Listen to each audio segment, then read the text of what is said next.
জরুরি অবস্থা কিভাবে জারি হবে সে ব্যাপারে আজকেও একটা দীর্ঘ আলোচনার পরে আমরা ঐক্যমত কমিশন থেকে সর্বশেষ তারা যে প্রস্তাবনা দিয়েছেন সেই প্রস্তাবনার মূল বক্তব্যটা হচ্ছে সংবিধানের 141-এর ক যেটা সংশোধন হবে।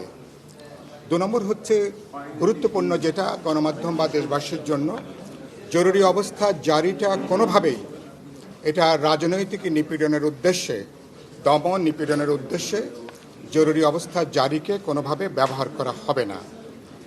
এরপরে যেটা গুরুত্বপূর্ণ সিদ্ধান্ত ছিল 141-এর কতে আমরা যেটা বলেছি, আগেকার প্রথমবার প্রস্তাবনা ছিল যে যুদ্ধ পরিস্থিতি বা বৈদেশিক কোনো হামলা, এরপরে যেটা যুক্ত হয়েছে যে অভ্যন্তরীণ গোলযোগের একটা শব্দ ছিল প্রথম ড্রাফটে, সেটাকে আমরা পরিবর্তন করে যেটা আলোচনা হয়েছে রাষ্ট্রীয় স্বাধীনতা, সার্বভৌমত্ব এবং রাষ্ট্রীয় অখণ্ডতার প্রতি হুমকি, মহামারী বা প্রাকৃতিক যে কোনো দুর্যোগজনিত পরিস্থিতিতে জরুরি অবস্থা জারি করা যাবে। আর জরুরি অবস্থার ক্ষেত্রে যেটা সবচেয়ে গুরুত্বপূর্ণ, সিদ্ধান্তটা কিভাবে হবে, যেখানে তাদের প্রস্তাব ছিল আগে যেটা ছিল কেবলমাত্র প্রধানমন্ত্রী তার স্বাক্ষরে জরুরি অবস্থা জারি করা যাবে, পরে তারা প্রস্তাব ঐক্যমত কমিশন থেকে যে মন্ত্রী পরিষদের অনুমোদন জরুরি অবস্থা জারির ক্ষেত্রে যুক্ত হবে। আজকে সকালে আলাপ আলোচনার পরে আমরা আমাদের বিপ্লবী ওয়ার্কার্স পার্টি থেকে যে কথাটা উত্থাপন করেছিলাম, যেহেতু জরুরি অবস্থা জারিটা একটা রাজনৈতিক সিদ্ধান্ত, ফলে সংসদের যখন সংসদ চলমান থাকে সংসদের অধিবেশনে এটা আলোচনা হওয়া দরকার। তারপরে আলাপ আলোচনা করে যে কথাটা এসেছিল, অনেকেই বলেছেন যে সংসদে যে দলগুলো প্রতিনিধিত্ব করে একটা সংসদীয় কমিটির মধ্য দিয়ে তাদের মতামত এবং পরামর্শ ক্রমে জরুরি অবস্থাটা জারি করা। সর্বশেষ যেখানে আমরা একমত হতে পেরেছি সেটা হচ্ছে যে প্রধানমন্ত্রী যখন মন্ত্রী পরিষদের সভাটা ডাকবেন জরুরি অবস্থা জারি সংক্রান্ত, সেখানে সংসদের প্রধান বিরোধী দলের নেতা কোনো কারণে তিনি যদি অনুপস্থিত থাকেন, তাহলে ওই সভাতে সংসদের উপনেতা তাকে সেখানে অন্তর্ভুক্ত করা হবে এই সভাতে। অর্থাৎ মন্ত্রী পরিষদের সভা হবে, সেই সভাতে প্রধানমন্ত্রী মন্ত্রী পরিষদের সদস্য ছাড়াও সংসদের প্রধান বিরোধী দলের নেতা তার অনুপস্থিতিতে সংসদের উপনেতা তিনি সেখানে উপস্থিত থাকবেন এবং সেখানে আলোচনা করে তারপরে এই জরুরি অবস্থা জারির ব্যাপারে এটা সিদ্ধান্ত হবে। আর গুরুত্বপূর্ণ যেটা ছিল, যেটা আগের বারই ছিল, যে রাইট টু লাইফ, জীবনের অধিকার, যেটা সংবিধানে বিস্তারিত আছে, এগুলো এনশিওর করা হবে।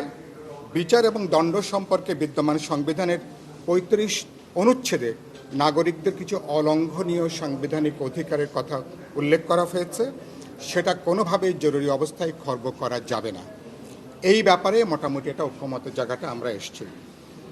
গুরুত্বপূর্ণ হচ্ছে আজকের আলোচনায় যে সংসদকে যুক্ত করে সংসদের প্রধান যিনি বিরোধী দলের নেতা বা তার অনুপস্থিতিতে তারপরে উপনেতা তিনি এর সঙ্গে যুক্ত থাকবেন, এটার ব্যাপারে একটা সর্বসম্মতভাবে আলোচনা হয়ে আজকে এটা নিয়ে একটা আমরা চূড়ান্ত একটা মতৈক্যে একটা সিদ্ধান্তের জায়গায় আমরা এখানে উন্নীত হয়েছি। 2 নম্বর আলোচনা হয়েছে প্রধান বিচারপতি কিভাবে তিনি নিয়োগ হবেন। অনেক লম্বা আলোচনা হয়েছে। চূড়ান্ত পর্যায়ে 2টো মতামত এসছে যে আমরা প্রথমত আপিল বিভাগ থেকেই প্রধান বিচারপতি নিয়োগ হবেন, আগে যেটা উল্লেখ ছিল না, হাইকোর্ট ডিভিশন থেকেও বিচারপতি নিয়োগ হতে পারতেন। তাহলে একটা হলো আপিল বিভাগ থেকে নিয়োগ হবেন, এ ব্যাপারে সবাই আমরা একমত। আপিল বিভাগের জ্যেষ্ঠ 2 জনের মধ্যে একজন, নাকি জ্যেষ্ঠ 3 জনের মধ্যে একজন, অথবা যিনি কেবলমাত্র কাজের জায়গা থেকে যিনি জ্যেষ্ঠ বিচারপতি, যিনি জ্যেষ্ঠ বিচারক আছেন আপিল বিভাগের, তাকে প্রধান বিচারপতি করা হবে। এই ব্যাপারটা নিয়ে দীর্ঘ আলোচনা হয়েছে।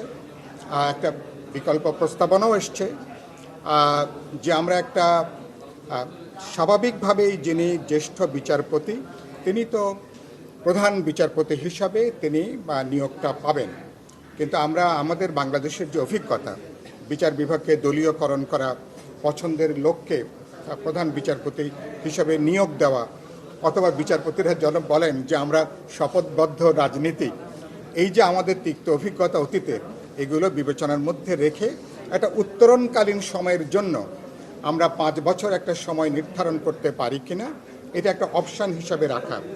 ফলে 2-3টে অপশান এখন সামনে আছে। আপিল বিভাগের যিনি জ্যেষ্ঠ বিচারক, তাকে প্রধান বিচারপতি করা এক, অথবা আপিল বিভাগের 2জন জ্যেষ্ঠ বিচারপতির মধ্য থেকে রাষ্ট্রপতি যেখানে একজনকে বেছে নেবেন। 3 নম্বর যেটা এসছে একটা সংশোধিত, ওটাও একটা প্রস্তাব আকারে এসছে যে একজনই হবেন, কিন্তু সেদিক থেকে 5 বছরের জন্য একটা লিমিট থাকবে, আর তিনি দ্বিতীয় বিবেচনারও সেখানে সুযোগ থাকবে। এগুলো একটা সাধারণভাবে আলোচনা হয়েছে, কোনো চূড়ান্ত সিদ্ধান্তের জায়গায় আমরা এখনও আসতে পারিনি।